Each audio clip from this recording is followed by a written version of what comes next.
very much, everybody. Faleminderit shumë të gjithëve.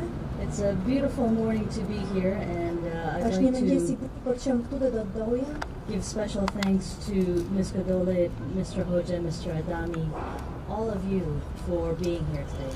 dhe do doja vërtet që t'i shpreha falënderimet mia zonjës Godole, zotit Hoxha, zotit Adami dhe të gjithëve ju që jeni këtu sot. Ordinarily, it might be strange for an ambassador to attend an event marking the closure of the American embassy, but this is different. Zakonisht mund të duket e çuditshme që një ambasadore të marrë pjesë në një ngjarje që shënon mbylljen e një ambasade të Shteteve të Bashkuara, por kjo sot është ndryshe. The story of America and Albania is truly unique, and the people make all the difference. Sikurse ju e dini, historia mes Shtetit të Bashkuara dhe Shqipërisë është unike dhe është kjo gjë që sjell ndryshimin. We're, I think, very well aware of the difficult circumstances that forced our embassy to close, that forced our people to be separated, and that forced the Albanian people to be isolated. Dhe besoj që të gjithë jemi në dijeni për kohrat e vështira që detyruan ambasadën tonë të mbyllur, që i detyruan njerëzit tanë të ndaheshin dhe gjithashtu që detyruan popullin shqiptar të izolohet. In fact, this year also marks the 30th anniversary of the re-establishment of U.S.-Albanian diplomatic relations, which we have had celebrated this year by highlighting the pivotal moments of this relationship between our countries. Në fakt, ky vit shënoi dhe 30 vjetorin e rivendosjes së marrëdhënieve diplomatike mes Shteteve të Bashkuara dhe Shqipërisë, të cilën e kemi festuar këtë vit duke vënë pa momentet kryesore të kësaj marrëdhënieve mes vendeve tona. I think everybody is familiar with the beginning of our relationship, which was really the end of World War I, when the Ottoman Empire was collapsing and the great powers thought about dividing Albania amongst themselves. Besoj që të gjithë jeni në dijeni për fillimin e këtyre marrëdhënieve, në kohën që po vinte perandoria otomane dhe ku të gjithë fuqitë e mëdha menduan që të mund ta ndanin Shqipërinë mes veti. I'm very proud as an American that it was the American president, Woodrow Wilson, who spoke up and said, no, Albania is a country, it's a nation, it is sovereign, and it should have an independent country. Dhe në fakt si amerikanë ndihem shumë krenare që ishte presidenti Wilson, i cili tha jo, Shqipëria është një vend, Shqipëria është një kombë dhe meriton të jetë e pavarur, meriton të jetë e lirë. The United States has never wavered from that position. We believe that you are a nation worthy of having your own country, that you are our friend, and you are our partner. Shtetet e Bashkuara në fakt nuk kanë lëkundur kurrë nga ajo pozitë. Ne besonim që ju e meritoni të ishit një vend i lirë, të ishit një vend i pavarur sepse jeni miq tanë, jeni partnerë tanë. And no matter what happens inside or outside Albania, that position will never change. Dhe pavarësisht se çfarë mund të ndodhë brenda apo jashtë Shqipërisë, ky pozicion, kjo pozitë nuk ka për të ndryshuar.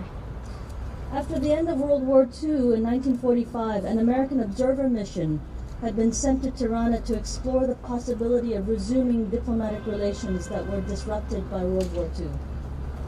Pas përfundimit të luftës në 1945, një mision vëzhguesish amerikan ishte dërguar në Tiranë për të shqyrtuar mundësinë e rifillimit të marrëdhënieve diplomatike që qenë ndërprerë nga lufta e dytë botërore. But the communist government harassed the members of the mission so severely that they left in November 1946 with no relationship established.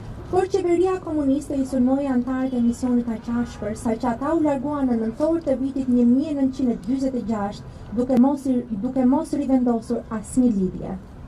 The communist dictatorship also began closing the country and tightening its grip, sealing borders, building hundreds of thousands of useless bunkers against imagined enemies. Diktatura komuniste filloi ta mbyllë endin dhe të shtrëngonte kontrollin e saj, duke mbyllur kufit dhe duke ndërtuar qindra mira bunker të panevojshëm për të shmangur pushtimet imagjinare. So this is where this exhibit comes into play. This is where our relationship comes into play. The communists were not satisfied with physically closing the country. They wanted to spiritually close the country. Dhe në fakt ky është edhe thelbi I kësaj ekspozite të sotme. Kjo është arsyeja pse kemi dhe këtë ekspozitë sot, sepse komunistët nuk ishin thjesht të kënaqur me mbylljen e kombit, por ata gjithashtu dëshironin që ta mbyllin atë fizikisht edhe shpirtërisht.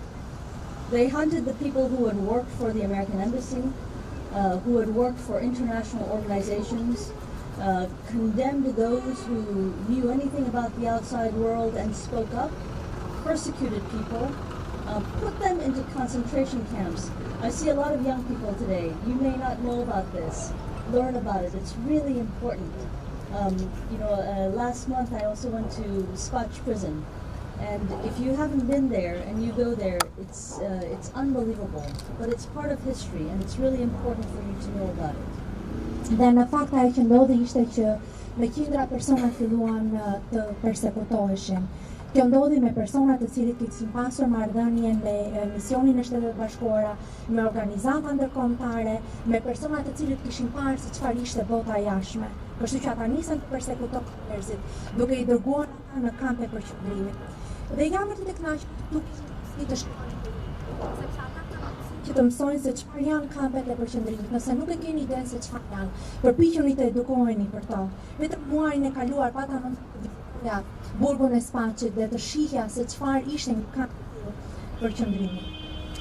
So it's a story of persecution and brutality, but it's also a story of resistance and dignity. Është historia e persekutimit dhe brutalitetit, por gjithashtu edhe historia e dinjitetit, edhe I qëndresës. And it's not a dead history, it's still a living history, still a living story. And as Ms. Godola has mentioned, she and so many others, I'm sure some of you in the audience, either personally were persecuted, or you have family members who are persecuted. So this is not a fairy tale that belongs in a faraway land. Dhe në fakt është e rëndësishme të theksojmë që kjo nuk është një histori e vdekur, kjo është një histori e gjatë. Edhe sikurse përmendi me të drejtë zonja Kodole, por dhe të tjerë. Ndoshta ju mund të jeni persona që jeni ndikuar, që jeni të prekur, keni qenë të persekutuar gjatë asaj periudhe, ose mund të keni miq ose të afërm tuaj të cilët kanë vuajtur persekutime të tilla. It's important to remember the terrible things that took place under communism, and it's equally important to remember and honor those brave men and women from all political backgrounds and from all corners of Albania who had the courage to risk their lives, even gave their lives for the freedoms and liberties that all Albanians enjoy today.